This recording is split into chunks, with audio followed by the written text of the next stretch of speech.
오늘 하나님께서 우리에게 주시는 말씀은 구약성경 시편 8편 1절에서 9절의 말씀입니다. 구약성경 시편 8편 1절에서 9절의 말씀을 봉독하겠습니다. 구약성경 808조 시편 8편 1절에서 9절의 말씀 봉독하겠습니다.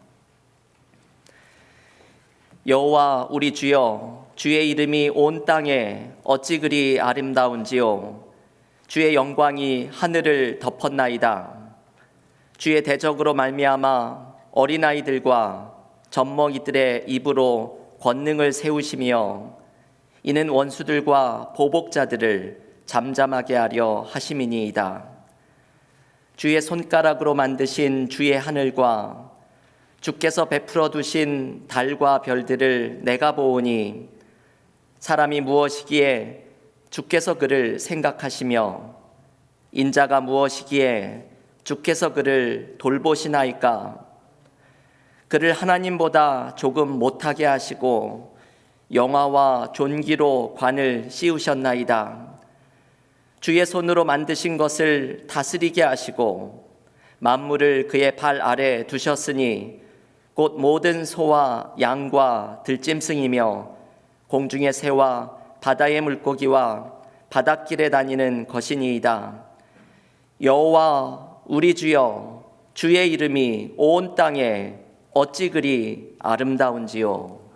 아멘. 하나님의 말씀입니다. 오늘 은혜와 사랑교회 본붕에 나오신 교우 여러분들을 환영합니다.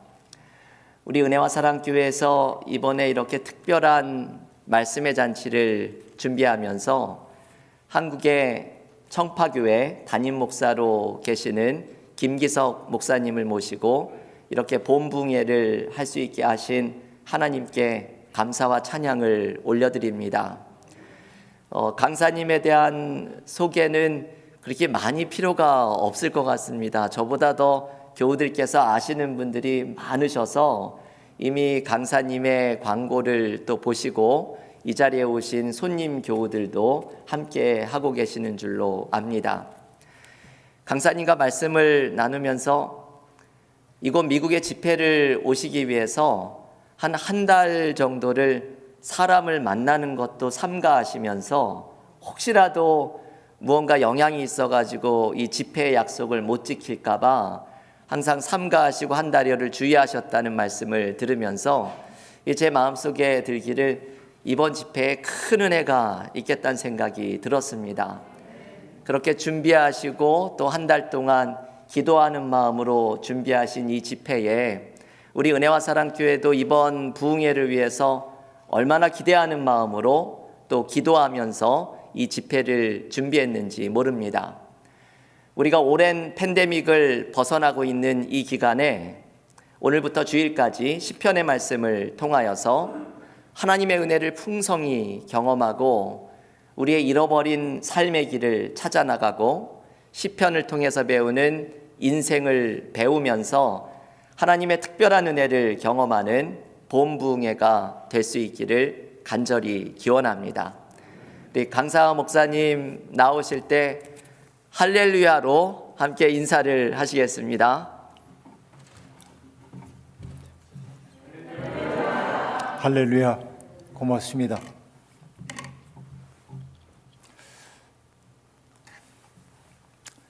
사랑과 은혜 교회 교우 여러분, 얼마나 애 많이 쓰셨습니까? 지난 2년 한 2, 3개월 참 어려운 시기를 살아내면서 오늘 이 자리까지 여러분 오신 것 축하하고 또한 함께 기뻐합니다. 앞자리에 앉아가지고 여러분 찬양 소리가 우렁우렁 들려오는 그 음성을 들으면서 얼마나 간절하셨을까 하는 생각을 했고요. 지난주 그 전주 그러니까 부활주일에 여러분 아주 감동적인 예배를 드렸다고 하는 이야기를 들었습니다. 너무나 당연하게 느껴지고 있는 인생 그 일상이라고 하는 게 박탈당하고 나니까 그게 얼마나 소중했는지를 뒤늦게 깨닫곤 합니다. 저는 제 책에 서명을 해달라고 하는 분들을 볼 때 가끔 이렇게 써주곤 합니다.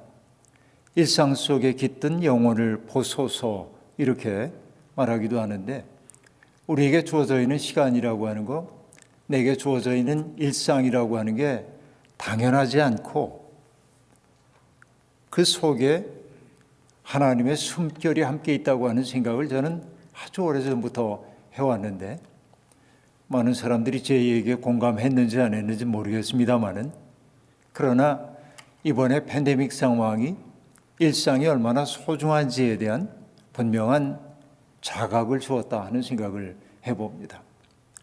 교인들이 함께 예배당에 모여서 예배를 드리고 또 친교의 약수를 나누고 허그를 하고 또 간단하지만은 음식을 함께 나눠 먹고 했던 이런 일상이 얼마나 그리웠는지 알 수 없습니다. 제가 섬기고 있는 청파 교회에서도요, 이번 부활주일부터 교인 예배 신청을 받지 않고 오실 분들 누구나 오셔도 된다고 이야기를 했습니다. 이제 제가 믿음이 많지 않기 때문에 많이 안 올 거다, 그렇게 확신을 갖고 부활절 선물도 많이 준비를 못했는데 너무나 많은 분들이 오셔가지고 보조의자를 올리고 이렇게 해가면서 예배당 가득 메우고 예배를 드리는데 감동적이었습니다. 이분들이 예배라고 하는 게 얼마나 소중한 것인지를 분명히 깨닫는 시간이 되었기 때문에 그렇습니다. 여러분, 그 단테라고 하는 사람이 썼던 신곡이라고 하는 책에 보면 그 첫 대목이 이렇게 시작됩니다. 인생의 반 고비를 지나가면서 어두운 숲속에서 나는 길을 잃었다라고 하는 말입니다. 인생의 반 정도를 이렇게 살고 보니까 인생이 뭔지를 확연하게 알아야 할 텐데, 그러나 아무리 돌이켜 생각해 봐도 내가 왜 사는지, 무엇을 위해 사는지 알 수가 없더라고 하는 얘기가 단테의 고백입니다. 여러분은 어떠십니까? 여기에 보면은 연세가 많으신 어르신들도 계시고요, 또 비교적 젊은 분들도 계십니다만, 인생은 이런 거야 라고 얘기해 줄 수 있는 자신이 있는지요? 젊은 사람이 찾아와가지고 인생이란 도대체 뭐예요? 라고 물을 때 인생은 이런 거야 라고 말할 수 있는 사람이 과연 있을까 하는 생각해 봅니다. 여기 연세 드신 어르신들 얼마나 기가 막힌 세월을 살아오셨습니까? 남에게 차마 얘기할 수는 없다고 해도 정말 많은 눈물 흘리고 시련과 고비를 견뎌야 했고, 그리고 때때로 죽고 싶은 그런 절망감도 찾아오기도 하고, 그것을 극복하여 오늘 이 자리에 여러분 모두 서지 않았습니까? 저도 이렇게 나이를 점점 먹어가다 보니까 연세 드신 분들을 볼 때마다 연세 드신 분들에게 하얀 머리가 보이는 게 아니고, 주름살이 보이는 게 아니고, 겉모습이 보이는 게 아니고, 그분들의 모습 속에 깃들여 있는 긴 세월들이 제 눈에 이제 보이기 시작하고, 그 세월이라고 하는 게 시편 기자가 고백했던 것처럼 사람들이 7, 80년 산다고 해도 그 연수의 자랑이라는 게 수고와 슬픔밖에 없다고 하는데, 얼마나 많은 인생의 고비들을 견뎌 왔을까 하는 생각을 해보는 거죠. 그 때문에 옛날에는 잘 귀에 들어오지 않았던 이야기가 귀에 들어옵니다. 레위기에 보면은 백발을 보거든 일어서라고 하는 이야기가 있거든요. 머리가 하얗게 변한 분들을 보면은 거기에 경외심을 품어야 한다고 하는 그런 이야기입니다. 점점 그런 생각이 듭니다. 장하십니다. 여기 연세 많으신 어르신들, 사회적으로 어떤 업적을 이루지 못했던 여러분들은 하나님이 주신 생명을 견디며 여기까지 오신 것입니다. 잘하셨습니다. 그리고 이 자리에 계신 모든 분들이 다 그러하다고 얘기할 수 있습니다. 그러나 여러분, 우리가 살면서 우리는 얼마나 자주 희노애락, 애호욕의 감정에 시달리면서 합니까? 행복하기를 원하지만 늘 행복할 수 없고요.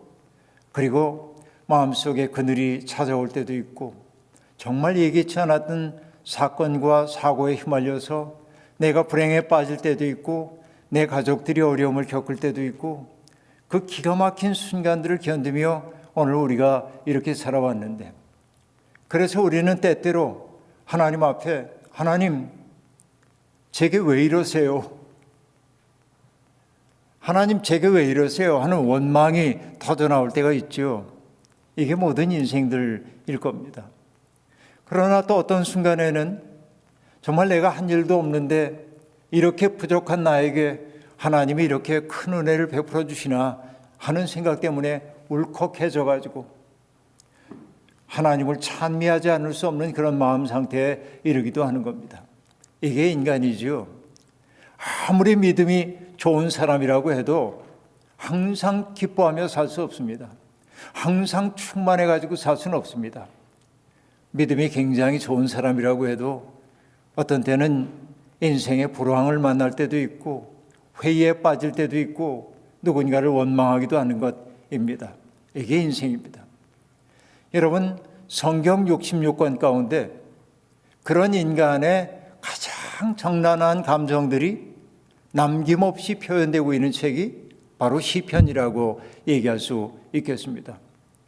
시편은 그래서 어떻게 보면 크게 두 가지로 얘기할 수 있겠는데, 하나님이 나와 함께 계셔 라고 느낄 때 그 충만함 속에서 터져나오는 찬양의 노래가 시편의 굉장히 중요한 요소를 구성하고 있습니다. 그러나 금방도 얘기한 것처럼 인간의 삶이라고 하는 게 늘 그렇게 행복하지만은 않기 때문에 하나님이 부재하신 것처럼 느껴지는 고통스러운 때도 있단 말이죠. 그때 하나님의 부재하심, 나와 함께 계시지 않은 것 같은 안타까움, 그 속에서 터져나오는 원망의 마음들, 이런 것들이 시편의 탄식시로 나타나고 있음을 우리가 알 수 있습니다. 여러분 혹시 아시는지 모르겠습니다만은 돌아가셨는데 한국의 소설가 가운데 박완서 선생님이 계십니다. 남옥이라고 하는 책을 쓰면서 아주 훌륭한 소설가로 일평생을 살다가 떠나신 분입니다. 그런데 이 박완서 선생님은 삶의 후반에 큰 아픔을 경험합니다. 사랑하는 아들이 갑작스럽게 세상을 떠난 겁니다. 공부 잘했고 그리고 또 의사가 되어서 봉사하던 아들입니다. 성품도 좋았습니다. 아들에게 무슨 과 의사가 되고 싶으냐고 물었더니 자기는 방사선과 의사가 되겠노라고 그렇게 얘기를 한 겁니다. 왜 하필이면 사람들에게 별로 눈에 띄지 않는 방사선과 의사를 하려고 하냐 물었더니 사람들이 다 싫어하니까 제가 해야죠. 이렇게 말하는 착한 아들이었습니다. 그런데 그 아들이 그만 세상을 떠나버리고 맙니다. 그야말로 생떼 같은 아들이 세상을 떠났을 때 믿음을 가지고 살던 박완서 선생이지만은 믿음이 흔들리는 것을 느끼게 됩니다. 하나님에 대한 원망이 자기 속에 터져나오기도 했습니다. 하나님, 제게 왜 이러세요? 하나님, 이러시면 안 되잖아요. 하나님, 왜 내게 이런 시련을 주십니까? 그러나 여러분, 우리가 인생 경험해 봐서 알지만 하나님 앞에 질문 던진다고 하나님이 분명하게 우리에게 이거는 이래서 그렇고 저건 저래서 그렇고 설명 안 하시잖아요. 그러니까 침묵하고 있는 그 하나님 때문에 더 어려운 거예요. 그래서 박완서 선생이 애태우며 하나님 앞에 한 기도의 내용이 뭐냐면 하나님 한 말씀만 하소서. 딱 한마디만 해줘도 좋겠다는 거예요. 한 말씀만 하소서. 그러나 하나님은 침묵 속에 계셨습니다. 어느 날 이 박완서 선생님이 너무 힘들어 하시니까 평소에 가깝게 지내고 있었던 분 가운데 여러분 아마 아시는 분도 있을 텐데요. 이혜인 수녀라고 하는 분이 계십니다. 시를 쓰는 수녀님인데요. 경북 외관에 있는 수녀원에 있었는데 박완서 선생님에게 얘기했습니다. 선생님 내려오셔서 저와 함께 머물러요. 그래서 박완서 선생은 그곳 수녀원에 가가지고 수녀들과 함께 기도하면서 마음속의 고통을 이겨내려고 애를 썼습니다.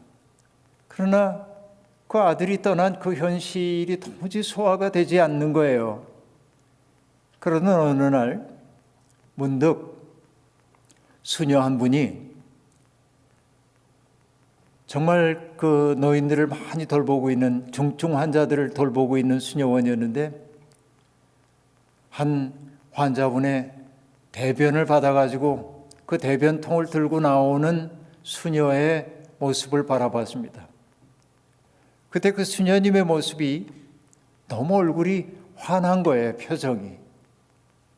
문득 이런 생각이 들었습니다. 냄새 난다고 외면할 것 같은데 저분들은 어떻게 저런 표정을 지을 수 있을까 하고 생각을 했어요. 뭔가 낯선 충격이었습니다. 그 모습을 보고 난 다음에 얼핏 질문의 방향이 바뀌기 시작했습니다. 하나님 왜 내게 이런 고통을 주세요? 하나님 한 말씀만 해주세요 라고 이전까지 얘기했다고 한다면 그 모습을 본 다음에 박완서 선생의 질문이 바뀌었어요. 나는 왜 그런 불행은 나와 무관해야 한다고 생각했는가? 여러분 우리도 살다 보면 불행을 겪는 사람들 참 많잖아요. 우리가 가엾게 여기잖아요. 그런 사람들을. 그러나 그 불행이 내 것일 때 마치 오지 말아야 할 손님이 온 것처럼 우리가 노여워하기도 하는데 박완서 선생이 그 질문이 온 거예요. 나는 왜 내게는 이런 불행이 와서는 안 된다고 생각했는가? 라고 생각하니까 하나님의 뜻을 이해할 수는 없지만 자신의 질문이 바뀌어야 한다는 사실을 알게 되었습니다. 그리고 딸이 살고 있는 미국에 딸이 다녀가시라고 그래서 여기 왔는데 이번엔 여러분들처럼 영어를 잘하지 못하잖아요. 그러니까 딸네 집에 지내는 동안 정말 모국어가 너무 그리워진 거예요. 특별히 글을 쓰는 사람이었기 때문에 소설 쓰는 사람이었기 때문에 그래서 그 두 가지가 그를 회복시켜요. 하나는 왜 내게 이런 불행한 일이 생겨서는 안 된다고 생각하는가라고 생각한 거예요.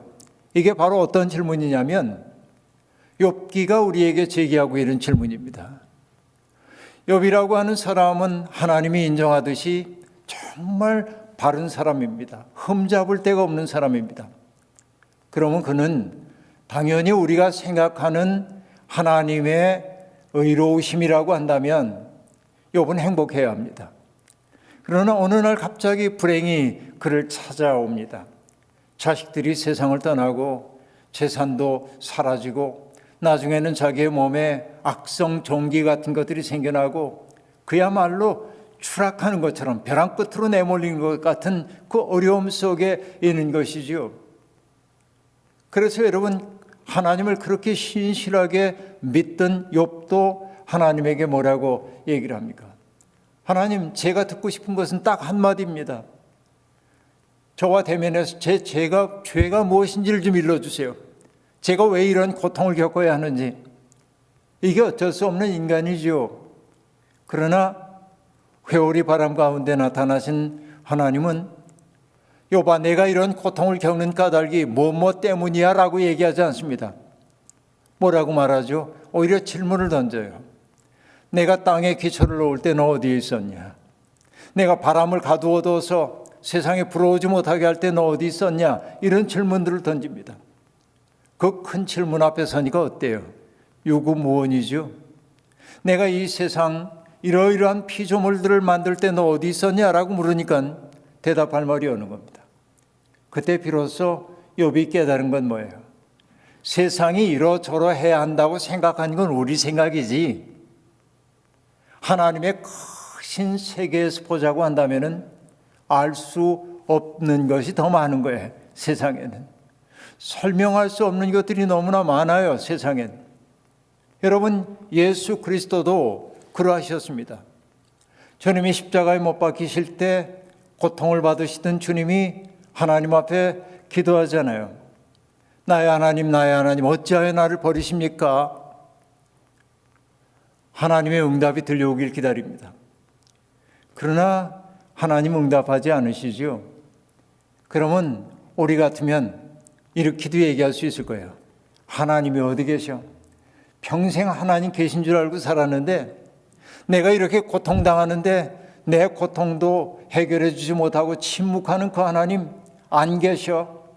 아니면 계신다 해도 선한 분 아니야? 아니, 선한 분이라고 해도 전능하지는 않아. 이렇게 말할 수도 있습니다.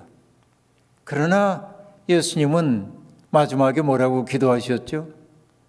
아버지, 내 영혼을 아버지께 맡기나이다. 그렇게 말하잖아요. 하나님이 하시는 모든 일들을 우리가 다 이해할 수는 없어요.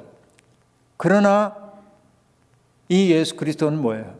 이해할 수는 없어도 하나님의 뜻이 성취되기를 소망하는 거죠. 이게 믿음인 거죠. 이해를 넘어서는 신앙이란 말이에요. 여러분도 살면서 이해하고 납득하기 어려운 일을 만난다고 할지라도 하나님 없어, 혹은 하나님 선하지 않아, 하나님 전능하지 않아, 이렇게 말할 것이 아니고 그 큰 하나님의 사랑에 나를 맡길 수가 있는 것이 여러분의 믿음이 되어야 한다는 얘기입니다. 여러분, 여기 연세가 많으신 어른들 가운데는 아마 미국 나오셔서는 경험 못하셨을지 모르지만은 한국에 계실 때 일본의 작가인 미우라 아야코라고 하는 그분의 책을 읽으신 분들이 아마 계실 거라는 생각이 듭니다. 빙점이라고 하는 책으로 유명했던 분이죠. 그런데 이 미우라 아야코는 정말 크리스천 작가로서 참 아름답게 살려고 애를 썼던 분입니다. 그런데 인생의 마지막 순간에 암에 걸렸고 암이 점점 번져가면서 고통스러웠고 하나님 앞에 고쳐달라고 기도했지만 낫지 않았어요. 그때 여러분, 미우라 아야코는 하나님 해도 너무하십니다 이렇게 얘기 안 했어요. 그는 하나님 앞에 이렇게 기도했습니다. 하나님, 당신이 하시는 일은 언제나 옳습니다. 왜냐하면 당신은 나보다 나를 더 사랑하시고 나보다 나를 더 잘 아시기 때문입니다. 이렇게 기도합니다. 여러분, 이것이 믿음 안에 든 사람들의 고백이라고 말할 수 있습니다. 그렇게 나를 온전히 맡길 수 있다고 한다면 세상에 어떤 시련이 온다고 해도 그 시련이 우리를 뒤흔들어 놓을 수는 없을 겁니다. 그러나 여러분, 우리 모두가 그와 같은 깊은 믿음의 자리 속에 가지 못했기 때문에 우리는 시간 속에 살면서 때로는 울고 때로는 몸부림치고 때로는 기뻐하기도 하며 살고 있는 것이지요. 여러분, 에덴 동산에서 쫓겨난 인간이 결국은 에덴의 동쪽에 이주하여 가 산 땅의 이름을 성경은 놋이라고 얘기하고 있는데 영어로는 NOT입니다. 놋 땅이에요. 히브리 말로 놋이라고 하는 이름의 뜻은 요리하다, 방황하다, 그런 뜻입니다. 이게 뭔가를 상징적으로 보여주고 있습니다. 하나님의 현존에서 멀어진 인간의 삶이라고 하는 건 결국 뭐냐면 불안하고 방황할 수밖에 없는 삶이라는 거예요. 이게 우리네 인생입니다. 그런데 여러분, 내가 불안해지면은 여러분, 불안을 해결하는 방법이 뭐예요? 여러분 나름대로 방법들이 있습니까? 어떤 이들은 불안하면 먹는다고 그러더군요. 잘 드시는 분들은, 여러분들은 불안을 해소하는 어떤 방법들이 있는지요? 각자 불안을 해결하기 위한 방법들이 있어요. 근데 대부분의 사람들은 뭐냐면 뭔가를 자꾸 자기 속으로 모아들임으로 내가 불안한 마음을 잊을 수 있다고 생각하는 경향이 아주 많이 있습니다. 그런데 세상에 있는 것들을 내가 많이 끌어오려고 하면 어떻게 해야 합니까? 누군가와 경쟁해야 되죠. 경쟁해야 된다고 하는 건 뭐예요? 밀어내기도 해야 되는 거죠. 이게 우리네 인생이란 말이에요. 여러분 모두 동일한 과정을 그렇게 겪고 있다고 얘기할 수 있겠습니다. 그러니까 내 옆에 있는 사람은 사랑해야 할 대상으로 안 보이는 거예요. 내 것을 빼앗아 간 사람으로 자꾸만 보이는 거예요. 그러니까 우리는 점점 불안 속에 있을 때 어떤 능력을 잃어버리냐면은 사랑할 수 있는 능력을 잃어버리는 무정한 사람이 점점 되기 쉽다라고 하는 얘기입니다. 이 속에서 여러분 우리는 점점 아주 날카로운 사람이 되고 거친 사람이 되어버리고 마는 거예요. 여러분 어느 신학자가 두 가지 인생이 있다고 얘기를 하고 있는데 하나는 뭐냐? 사다리 오르기로서의 삶이 있어요. 사다리 아시죠? 여러분 이렇게 잡고 올라가는 거예요. 그러니까 성공이라고 하는 사다리 저 위에 올라가기 위해 부단히 애쓰는 거예요. 거긴 경쟁이 심해요. 높은 자리는 한정되어 있으니까. 그래서 어떻게 합니까? 위에 올라가는 사람은 잡아 끌어내리려고 하고 그리고 밑에서 따라 올라오는 사람이 있으면 올라오지 못하게 밟는 거죠. 이게 사다리 오르기로서의 삶입니다. 이건 언제나 우리를 긴장시켜요. 에덴의 동쪽에 살고 있는 사람들의 삶은 다 그러해요. 그러나 전혀 다른 삶이 하나 있습니다. 그건 뭐냐면 서클 댄스로서의 삶인데요. 여러분 우리 강강수월래 같은 춤 아시죠? 손을 이렇게 붙잡고 우리 춤을 춘단 말이에요. 둥글게 춤을 추잖아요. 이때는 여러분 높낮이가 없어요. 높은 사람이 없고 낮은 사람이 없어요. 다 평등하게 인생의 춤을 추고 있는 겁니다. 그 원물을 추는 이들의 아름다움은 어떤 것들이냐면 이런 데 있습니다. 내가 막 이렇게 춤을 추고 있는데 손을 잡고 즐겁게 춤을 추고 있는데 저쪽에 소기범 목사님이 혼자 우울한 표정을 짓고 계신 거예요. 그러면 여기 춤을 추는 사람들은 뭐라고 얘기하냐면 이렇게 얘기할 수 있습니다. 소 목사님 왜 그렇게 우울한 표정 짓고 있어요? 일로 와 함께 춤춰요. 그래서 손을 잡아주는 거예요. 그러면 여러분 어떻습니까? 우리가 추는 춤의 원은 더 커지잖아요. 바로 하나님 나라의 비전이 그런 것이다 하는 얘기입니다. 그러니까 우리는 점점 성공의 사다리 높은 단 올라가기 위해 경쟁을 하는 세상에 사는 동안 인간이 잊어버리고 있는 능력이 하나 있는데 그 능력이 뭐냐? 바로 누군가를 소중히 여기고 세상에 있는 것들을 바라보며 하나님의 기쁨에 동참할 수 있는 능력을 잃어버리고 있단 말이에요. 여러분 영연방의 최고랍비인 조너선 섹스라고 하는 사람의 창세기에 관한 책을 읽다 보니까 이런 얘기가 나옵니다. 하나님은 세상을 창조하시고 보기에 좋았다고 계속 그러세요. 하나님 보시기에 좋았더라 이렇게 얘기합니다. 그러다 딱 한 번 하나님 보시기에 좋지 않았다는 말이 등장합니다. 그게 뭐죠? 여러분 기억나세요? 기억나죠? 어떤 거예요? 사람이 홀로 있는 것이 하나님 보시기에 좋지 않았다. 그래서 하나님은 그 아담에게 짝을 만들어줘야겠다고 작정하고 맨 처음에 만들어 오는 게 뭐냐면 하와를 당장 만드는 게 아니고 하나님이 흙으로 짐승을 만들어 가지고 아담 앞에 이렇게 끌어오십니다. 왜 끌어오셨죠?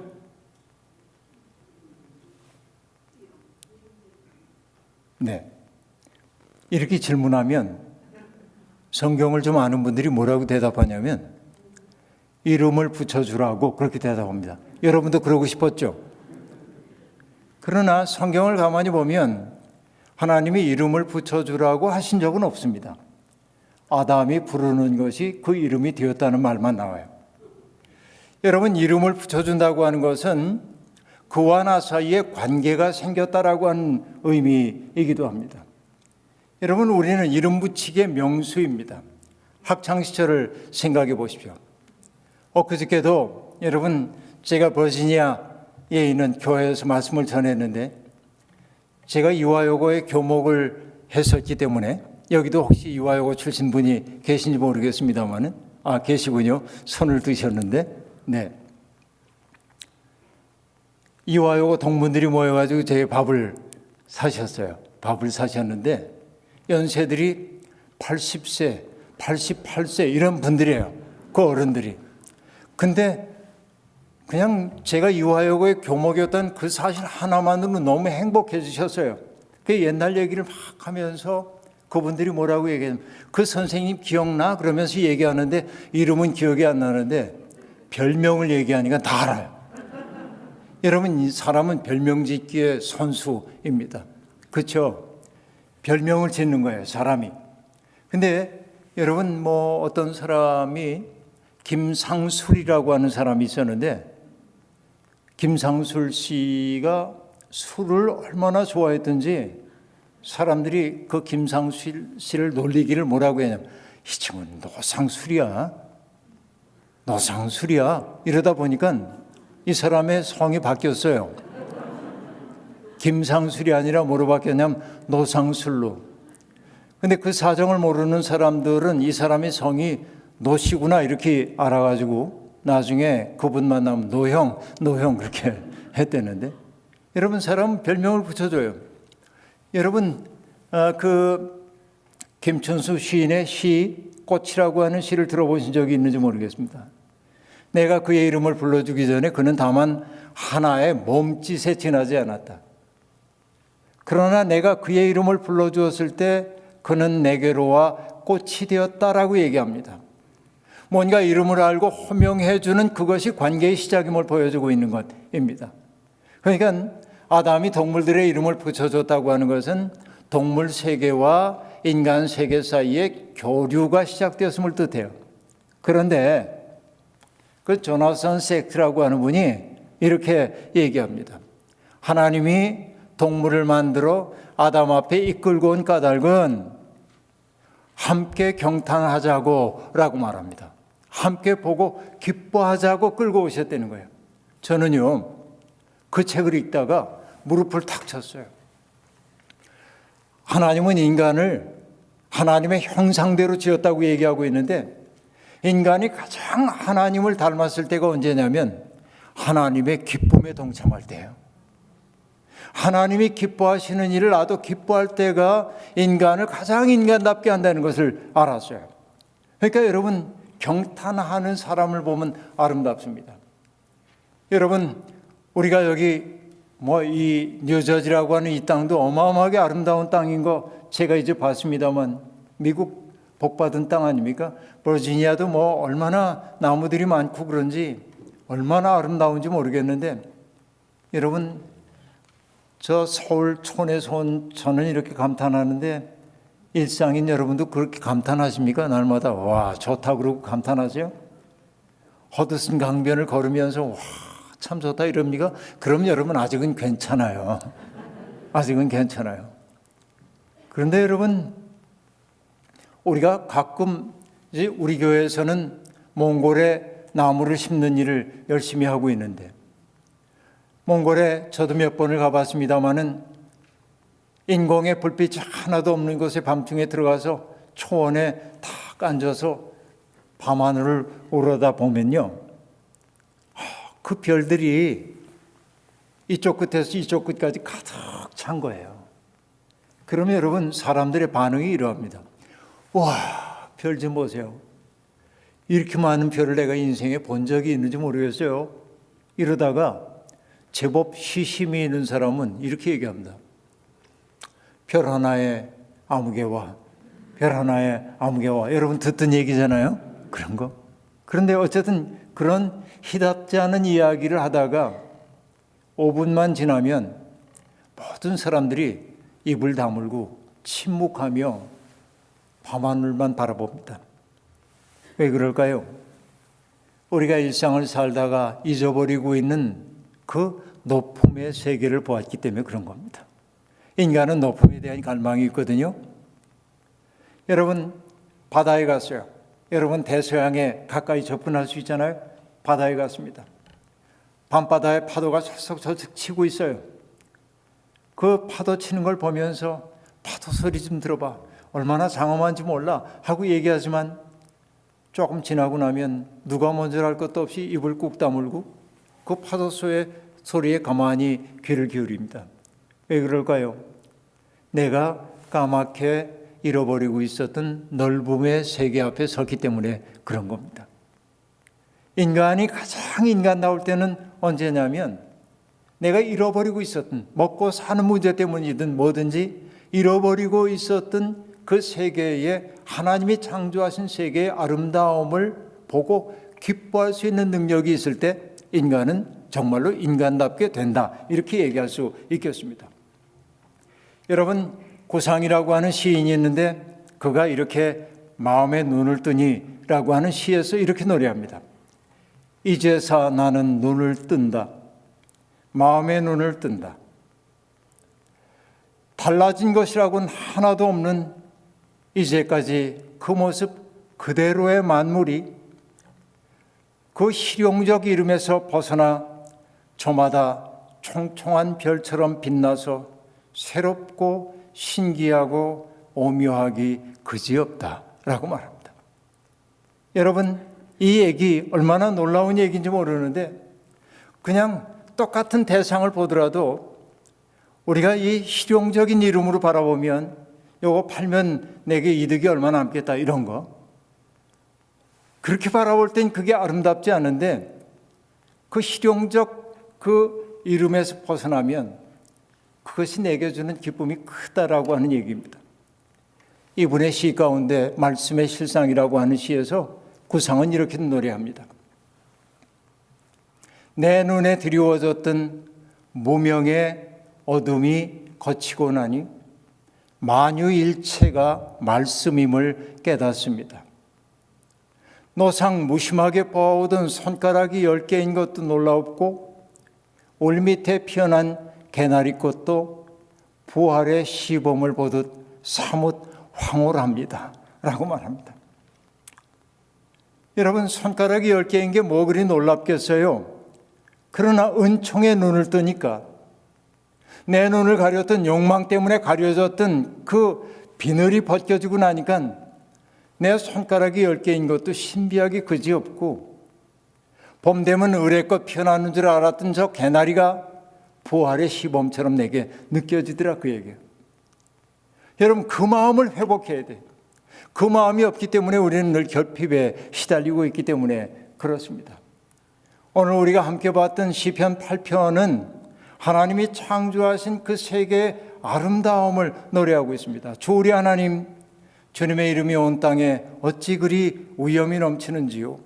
저 하늘 높이까지 주님의 위엄 가득합니다 라고 말합니다.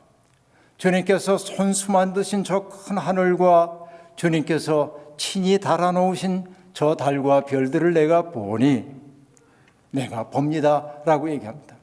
여러분, 세상의 모든 것 속에 하나님의 숨결이 있음을 볼 줄 알게 될 때 우리의 삶이 하나님의 마음과 잇된 삶이 될 가능성이 많이 있다고 볼 수 있습니다.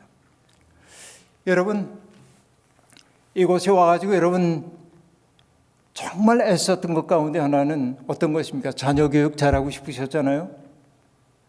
정말 힘겹고 눈물겨운 상황 속에서도 내가 인생을 포기할 수 없었던 것은 자녀 하나 잘 키워보고 싶어가지고 여러분 최선을 다하셨잖아요, 그동안. 그런데 여러분, 교육에서 정말로 중요한 것이 무엇이겠어요, 여러분? 내 자녀를 가장 사랑하는 방법이 뭐겠습니까? 인류대학 보내는 거, 재산 많이 물려주는 거, 그거요? 여러분, 한국에서도요, 사회를 어지럽히는 사람들이 대개 어떤 사람들이냐면 많이 배운 사람들입니다. 그래요, 안 그래요, 여러분? 많이 배운 사람들이 많이 어지럽히는 거예요, 세상을. 그리고 여러분, 자녀들에게 많은 것 물려주면 자식들이 그거 가지고 뭐 합니까? 방탕한 세월 사는 거잖아요. 저는 감리교 목사입니다.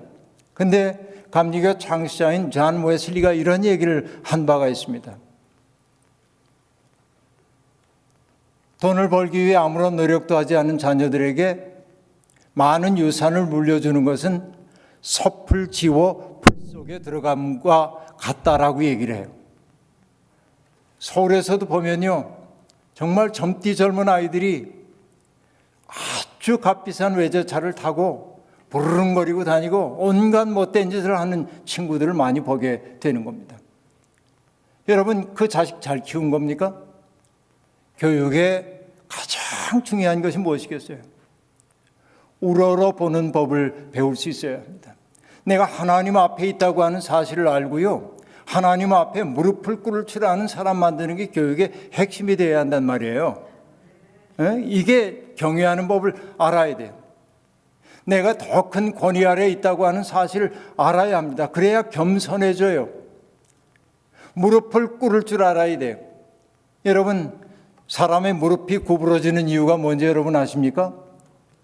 하나는 하나님 앞에 무릎을 꿇기 위해서예요. 또 하나는 뭔지 아십니까?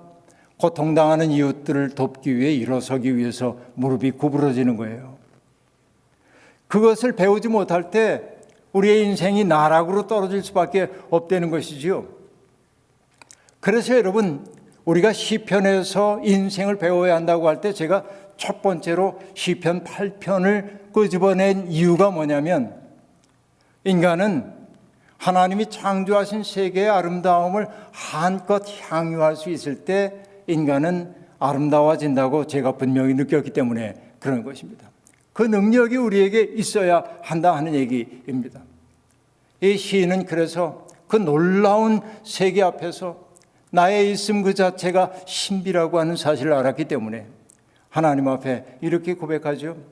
사람이 무엇이기에 주님께서 이렇게까지 생각하여 주시며, 여기서 말하는 사람이라고 하는 거 히브리어로 에노쉬라고 얘기하는데, 이것은 사멸할 수밖에 없는 유한한 인간을 가리키는 단어입니다. 하나님처럼 불멸의 존재가 아니고 때가 되면 세상을 떠나야 하는 부족하기 이를 데 없는 이 사람을 하나님이 이렇게까지 생각하여 주시다니요. 정말 놀랍습니다.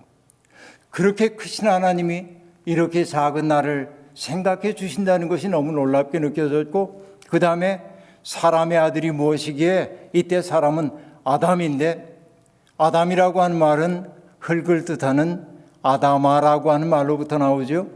그러니까 흙으로 지어진 존재, 진토에 불과한 이 사람이 무엇이기에 주님께서 이렇게도 마음을 써주십니까?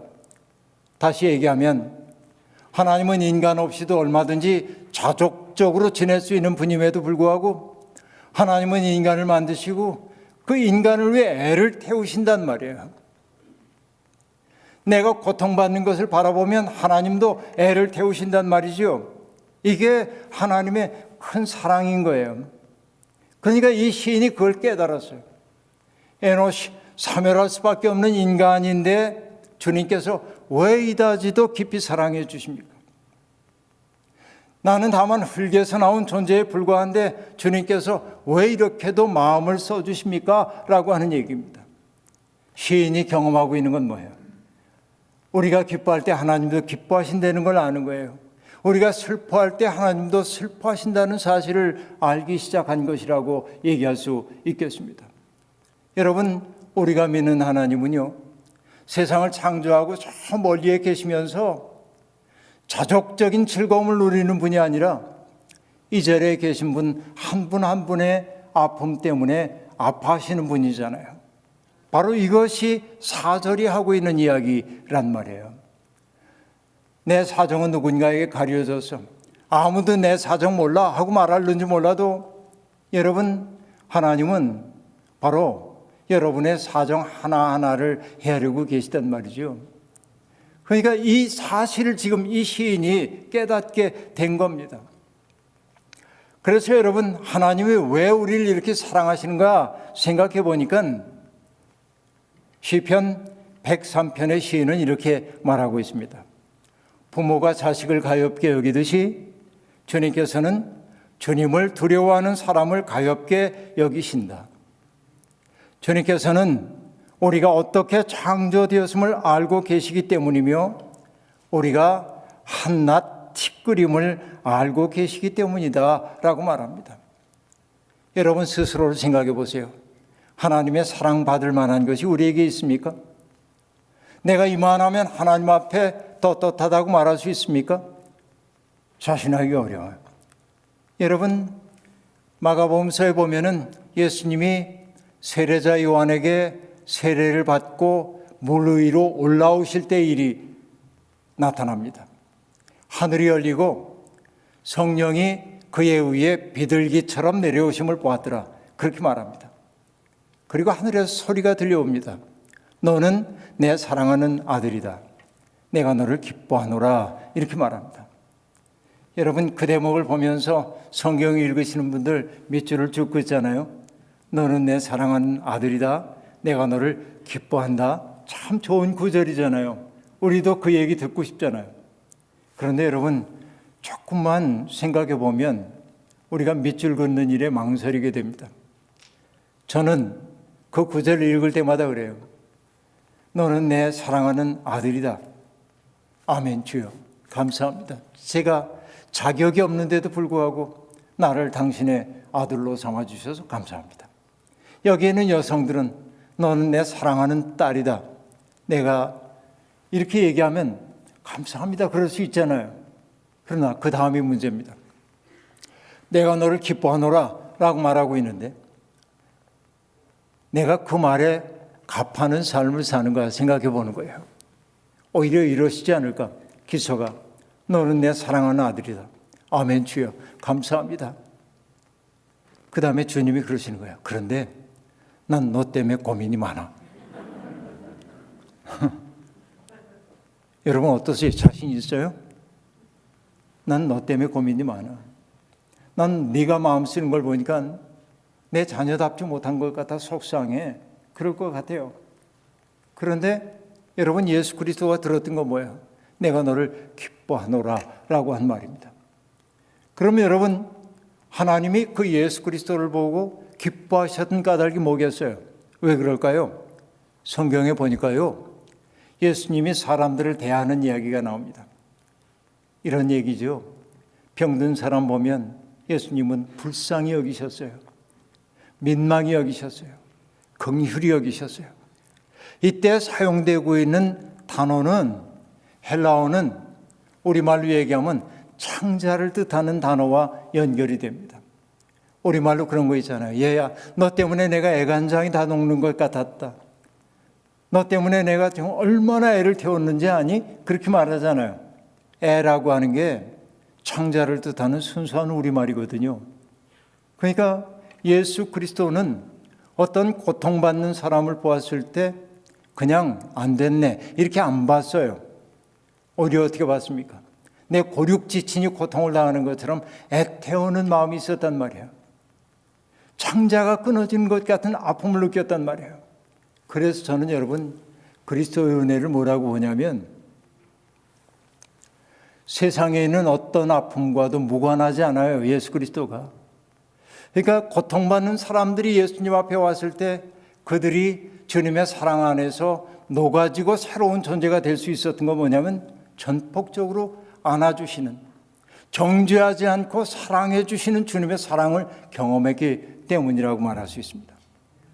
그러니까 여러분 모두도 받아들여진 것은 자격이 있어서가 아니라 주님의 가없는 은혜 때문에 우리가 그분의 자녀가 되었는데 그 사랑을 받은 사람들이 해야 하는 일은 무엇이겠습니까? 바로 그리스도께서 하셨던 그 일을 우리가 해야 하잖아요. 여러분, 제가 간혹 이제 집안일이긴 합니다만은 저희 누님 얘기를 해야겠는데 제 큰 누님이 지금 돌아가셨는데 한참 됐는데 돌아가신 지 저는 8남매 중에 막내입니다. 우리 집에서 대학을 나온 사람은 저 하나밖에 없습니다. 가정 형편이 어려웠기 때문에 우리 누나들, 큰 누나는 초등학교 2학년인가 다니고 중도에 그만두고 동생들 돌봐야 했고 그리고 겨우 나와봐야 중학교 정도 나오고 이렇게 이제 다 중단해버리고 말았는데 그런 집안이었는데 그러니까 그 누님은 참 집에서 그 살림을 다 도맡아가지고 하실 수밖에 없었고 지금 살아계신 뭐 80이 그 누나 밑에 누님이 80이 지난 지가 한참 됐으니까 누님 나이가 많은 그런 분인데 너무나 애를 쓰셨는데 배운 거 없고 가진 거 없고 그러니까 우리 누님 광부하고 결혼을 하셨는데 광부의 생활이 얼마나 힘든지 몰라요. 그죠? 그러니까 술 먹으면은 가끔 가정폭력도 나오고 그 누나가 시달리다 못해가지고서는 광산천을 떠나서 서울로 그냥 무작정 올라왔습니다. 가난한 누나가 서울에 와서 할 수 있는 일도 없고 그러니까 산동네에 살면서 날마다 시장 어귀에 내려가서 시장 상인들의 허드렛 일 해주고 배추를 파는 사람들이 배추 겉껍질 시든 거 있으면 벗겨놓으면은 그거 주워다가 삶아서 말려놓고 이러면서 반드시 먹고 사는 거예요. 여러분 제가 그때 학교 근무하고 있을 때인데 학교 갈 때 아버지 어머니한테 학교 다녀오겠습니다. 그리고 학교 가고 퇴근해서 돌아오면 아버지 학교 잘 다녀왔습니다 하고 인사하면 언제나 반갑게 아버지가 맞아주시는데 어느 날 가보면은 아버지 학교 다녀왔습니다 하고 말하면 애썼다 그러고는 한숨을 푹 쉬시는 거예요. 그러면 여러분 전 눈치가 빨라서 금방 알아요. 아버지가 누님 때문에 마음이 많이 아프시구나. 그러면은 저는 얼른 제 방으로 가가지고 방이래야 우리 아버지 어머니 사신 방 한 칸 그리고 나와 아내가 살던 방 한 칸, 반 두 칸짜리 정말 열악한 집에 우리가 그렇게 살았습니다만 그것도 아버지 방 통해서 들어가야 하는 방 그렇게 가난하게 우리 살았는데 제가 동원할 수 있는 돈을 다 봉투에 담아가지고 아버지 앞에 가서 무릎을 꿇고 아버지 앞에 봉투를 이렇게 내밀어요. 아버지 참 죄송해요. 누님이 얼마나 어려우신지 내가 뻔히 알면서 바쁘다는 핑계로 누님 가뵙지 못했는데 아버지 죄송하지만은 누님 댁에 좀 다녀와 주세요. 저희 아버지는 무뚝뚝한 분인데 그냥 한마디 하세요. 고맙다. 다음 날이면은 아버지는 그 봉투를 가지고 누님 집 찾아가서 쌀도 두어 말 사고 그 비어있는 쌀통에다가 부어주고 또 고기도 한 근 사가지고 가서 누나한테 주면서 가서 밥 짓고 국 끓여 오너라.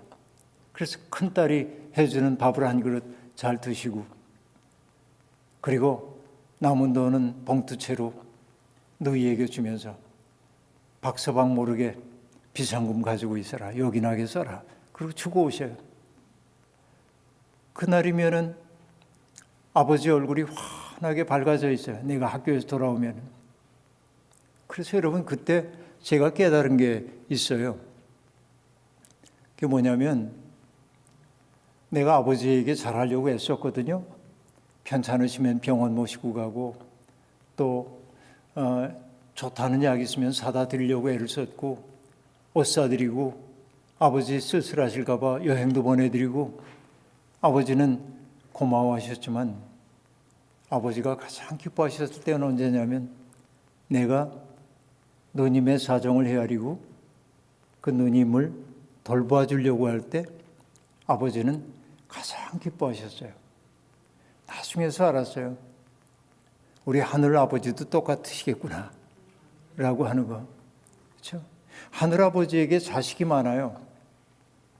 잘 나가는 자식도 있고요. 그리고 정말 어떻게 해보려고 해도 잘 안 되는 자식도 있어요. 그러면 하늘 아버지는 그냥 둬도 잘 되는 자식은 대견해해요. 그래, 잘해. 그런데 하나님이 늘 마음 쓰는 건 누구예요? 애쓰는데 어려움 겪는 그 자식도 하나님의 자식이잖아요. 마음이 더 가잖아요. 그런데 하나님이 가장 기뻐하실 때는 언제냐면 다른 자식이 하나님의 마음 아픔을 헤아려 여기 고통받는 하나님의 자녀를 돌봐주려고 할 때 하나님 가장 영광 받으세요. 그렇죠? 그러니까 여러분, 기독교의 핵심이라는 게 하나님 사랑이고 이웃 사랑이라고 얘기하고 있는데, 하나님 사랑과 이웃 사랑이라는 건 둘이 아니에요. 이웃 사랑을 통하지 않은 하나님 사랑은 불가능해요. 이 말은 뭐냐면, 하나님을 사랑한다고 말하면서 이웃을 사랑하지 않는 건 거짓말이에요. 그러니까 하나님을 사랑하기 위해서는 이웃 사랑을 거쳐야만 하나님 사랑할 수 있어요. 그렇죠. 그러니까 여러분, 여기 금방 얘기했던 것처럼 사람이 무엇이기에, 사멸할 존재인 이 사람이 무엇이기에 주께서 이렇게 생각하여 주십니까? 흙으로 지음받은 인간이, 사람의 아들이 무엇이기에 주님께서 이렇게까지 돌봐 주십니까? 라고 얘기를 하고 있습니다. 우리가 그 사랑을 받은 사람이란 말이에요. 이해할 수 없는 사랑을 받았어요. 그리고 여러분, 우리가 그 하나님의 사랑 안에 있을 때 하나님은 영광을 받으시는 거예요. 여러분, 세상에 무신론적 과학자들은 인간을 가리켜 뭐라고 얘기합니까? 인간은 이기적 유전자래요. 그러니까 유전자, 이기적인 유전자, 자기 생존 본능을 물려주는 것이 인간이지, 인간은 정말 동물과 다를 바가 없대요. 정말 그러합니까? 아니요. 우리 기독교는 그렇게 얘기 안 해요. 인간은 하나님이 창조하신 존재예요. 인간의 인간됨은 어디에 있냐면 자기를 넘어서는 데 있어요. 나 좋을 대로 하지 않아요. 누군가의 유익을 위해 쓴단 말이에요. 여러분, 며칠 전에 세상을 떠난, 한국의 세상을 떠난 인권 변호사 한승원 변호사님이 있어요. 그 변호사님이 여러분, 우리 교회에 와서 얘기를 하던 끝에 이렇게 얘기합니다. 1970년대 초반에 민주화 운동을 하던 학생들이 많이 붙잡혀 들어가서 고문을 당하고 재판받고 그러는데, 그 학생들을 변론하려는 변호사가 하나도 없었다는 거예요. 위험하니까. 근데 이 본인이 용감한 사람이어서가 아니라 그 젊은 학생들을 차마 홀로 법정에 세울 수가 없더래요. 그래서 두려운 마음을 무릅쓰고 자신도 그들을 변론하는 자리에 섰다는 거예요. 그러면서 한승원 변호사님이 이렇게 얘기하더군요. 목사님, 예수 믿는다는 게 뭐예요? 사서 고생하는 거 아닙니까? 여러분, 우리가 예수 믿는 것은 내가 잘 되기 위해서라고 생각해요. 내가 잘 되고 내 자식이 잘 되고 이런 것이 예수 믿음의 보람이라고 생각해요. 그러나 여러분, 그것도 예수 믿음의 결과로 우리에게 주어지는 것이지만은, 예수를 정말로 믿는다고 하는 것은 뭐냐면 나 좋을 대로 살지 않는 거예요. 나를 넘어서는 거예요.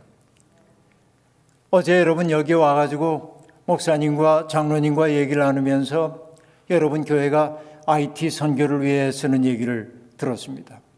정말 열악한 그곳에 학교를 세우고 여기에 우리 청소년들과 어린이도 가가지고 그 아이들과 어울리는 그 모습의 아름다운 얘기를 전해 들었습니다. 왜 사서 고생하는 거예요? 주님 사랑하시기 때문에 그런 거잖아요. 그 돈 들이면 아름다운 데 여행 갈 수 있잖아요.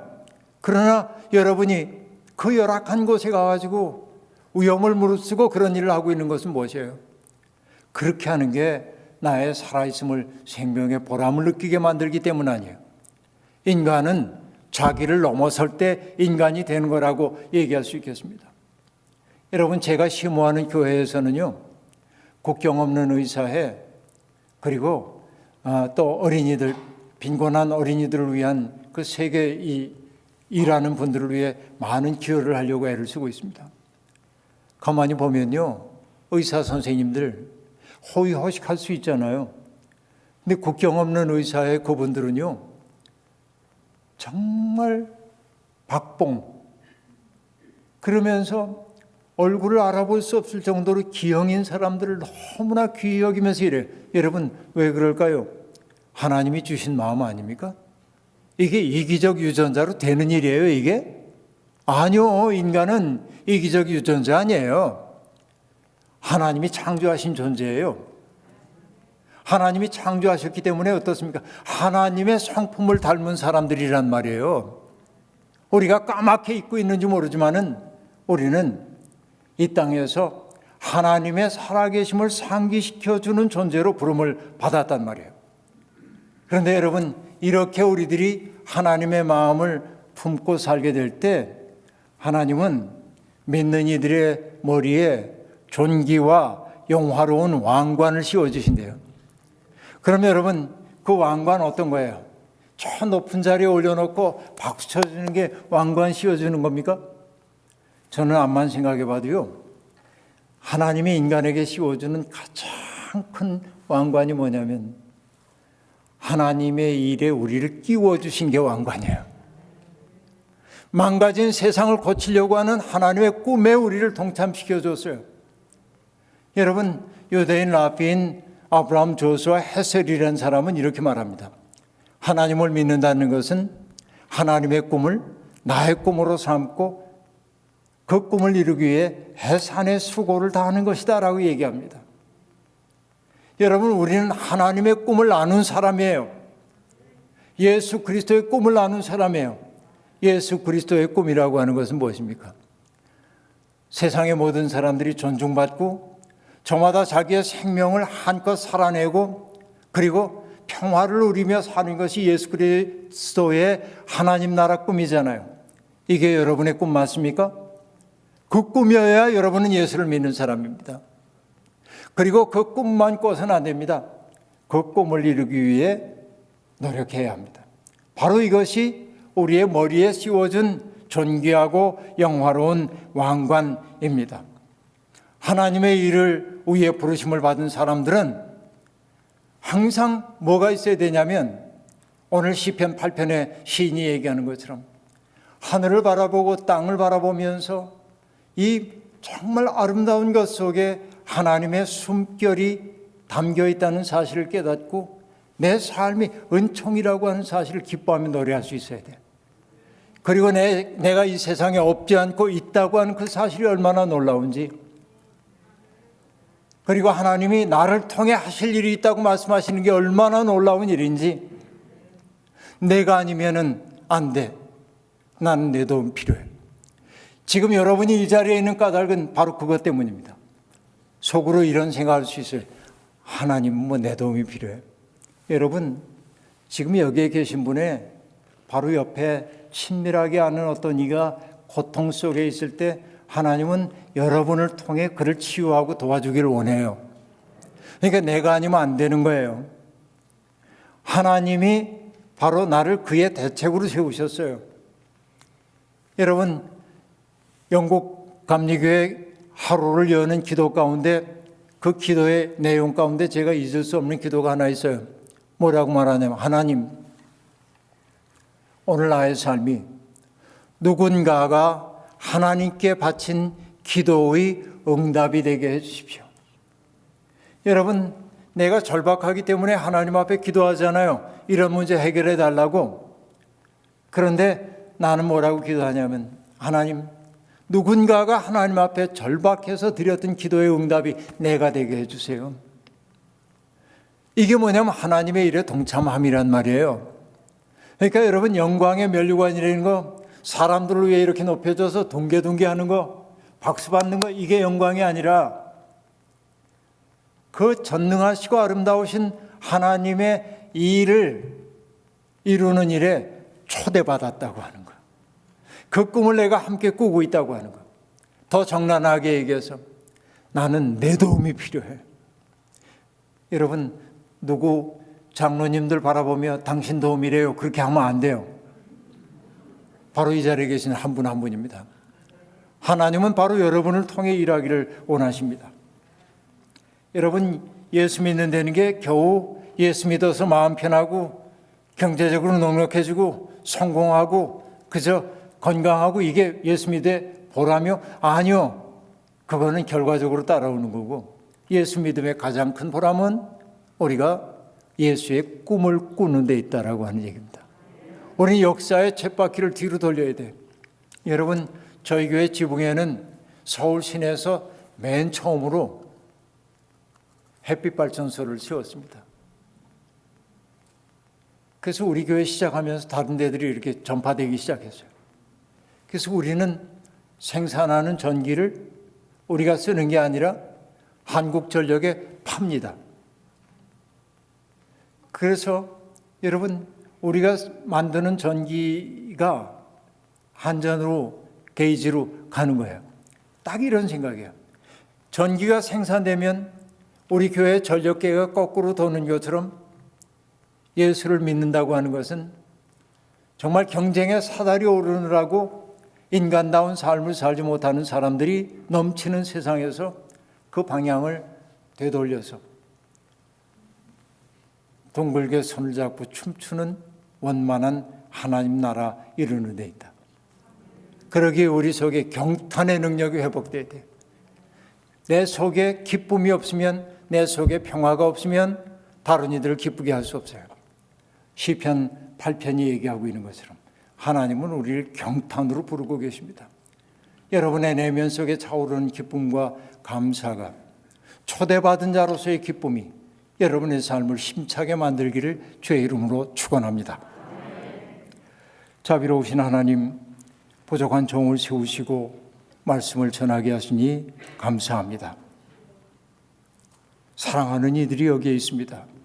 하나님이 이 자리에 계신 분들을 불러주신 까닭은 그들을 품에 안으시고 위로하시고 또한 그들 속에 생기를 불어넣기 위함이기도 하지만 여기에 계신 한 분 한 분과 더불어 망가진 세상을 고치려고 하는 하나님의 꿈 때문임을 믿습니다. 그러하오니 주여, 이 자리에 있는 모든 분들이 처해 있는 삶의 자리가 어떠하든지 하나님을 기뻐하는 능력이 회복되게 도와주시고 어떤 경우에도 하나님의 사랑이 내게서 멀어지지 않는다는 근원적인 사실을 확신하면서 절망을 딛고 희망의 노래를 부르는 멋진 사람들 되게 도와주시고 하나님이 우리를 사랑하심처럼 우리도 우리의 이웃들을 진실되게 사랑하는 사랑의 승리자들이 다 되도록 역사하여 주시옵소서. 예수님의 이름으로 기도하옵나이다. 아멘.